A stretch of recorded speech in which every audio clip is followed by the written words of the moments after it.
Later on Monday, the United Nations will present the results of its probe into last month's alleged deadly chemical attack in Syria.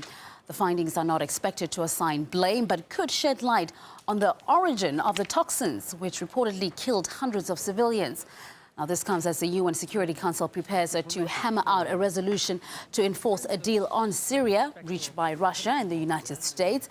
The plan requires the Assad government to disclose full details on its chemical weapons within a week and allow the stockpiles to be destroyed by the middle of next year. But US military forces remain in position to strike Syria if Damascus fails to comply, with France backing up Washington's threat. Now let's get some reaction and insight from investigative journalist Pepe Escobar joining us live. Mr. Escobar, Russia and the US managed to reach an agreement on Syria after what some call political arm wrestling and brinkmanship. So which side got the better deal? Well, in another measure of U.S. exceptionalism, in fact, the Obama administration is trying to steal the credit for everything that's going on from the Russians, when, in fact, the Obama presidency was saved by this plan, which is not only a Russian plan.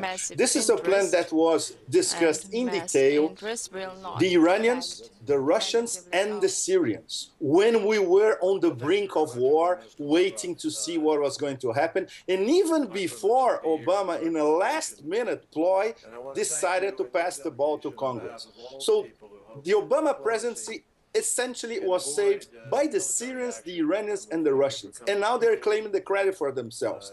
We have to pay attention, very close attention, to the deal that is being hatched between Kerry and Lavrov. Very important. If Syria is going to hand over all their chemical weapons to the Organization of Protection of Chemical Weapons, this should apply to everybody else in the Middle East, including Israel. Nobody is talking about this at this point. So how could the results then of the UN chemical weapons probe influence the upcoming debate at the Security Council? Today is the D-Day.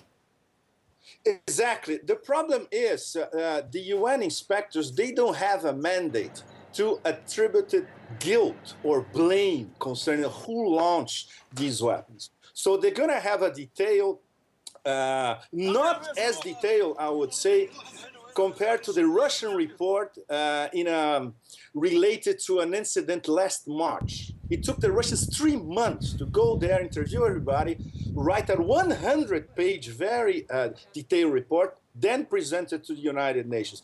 This one was done in a rush. What? 2 weeks, mostly. It's not enough. It's not an extremely serious investigation. They would say, yes, there was a chemical weapons attack, probably sarin.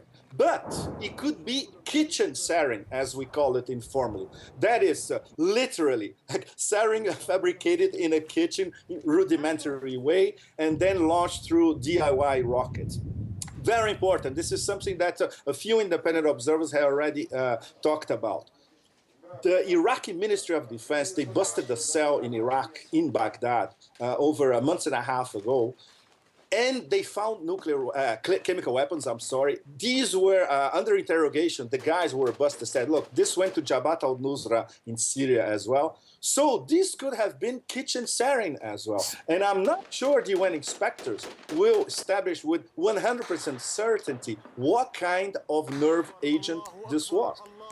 Yes, well, we're going to have to wait for those results to come out. But what I do want to find out is that, do you think it's possible for the Syrian government to provide international access to its chemical sites, especially if there's a civil war going on? I mean, will they be able to do that? Exactly. This process, in the best of circumstances, would last years. Don't forget that the U.S. has not destroyed its own chemical weapons for over a decade. In the case of Syria, in a situation that it's still a situation of civil war, even though it's the government against a bunch of gangs, opportunists, foreign mercenaries, you name it. But it is a situation of civil war. And with the chemical weapons now spread out among over 50 different sites. So can you send international monitors from the Organization of Protection of Chemical Weapons to these 50 different sites? And they have to organize the mopping up of all the chemical weapons and then destroy them. and then count on the possibility that there could be a false flag operation anytime launched by the rebels who have their own kitchen sarin stock somewhere. It's an extremely complex process. So when we have John Kerry saying, like, look, we need to resolve this in the next week or so, he's obviously smoked something, that we don't know of. So what deterrent from foreign attack would Damascus then have left if it gives up its chemical stockpiles, if it gets to that point? Well, Damascus already agreed to subscribe to the chemical weapons treaty and be open to inspections by the Organization for the Protection of Chemical Weapons. That's step number one. Step number two is to coordinate which inspectors are going. Is this going to be an international team? Is this going to be Europeans, Americans, Russians, Chinese, Africans, you name it? How long this is going to take? Will they have free access to all the sites? And how they can protect themselves from sniper fire, false flag operations, the rebels trying to turn the tables again.